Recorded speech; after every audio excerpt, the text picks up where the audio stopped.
Ang Western Bastion 3 ay itinayo sa isang patag na lugar sa pagitan ng Western Guard Pavilion at ng Southwestern Secret Entrance.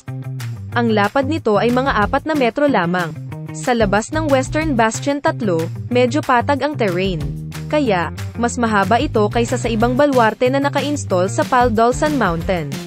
Sa loob ng Western Bastion 3, gumawa sila ng pader na nakausli mga 1 metro mula sa bakuran at binuksan ang isang pasukan sa gitna.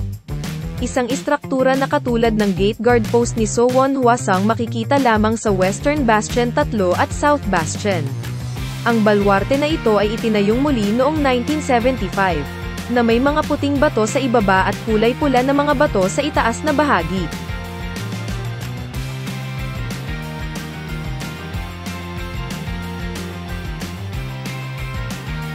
Ang baluarte, na tinatawag na chi sa Korean, ay isang istruktura na nakaukit palabas mula sa isang fortress wall, na idinisenyo upang atakehin ang papalapit na mga kaaway mula sa gilid.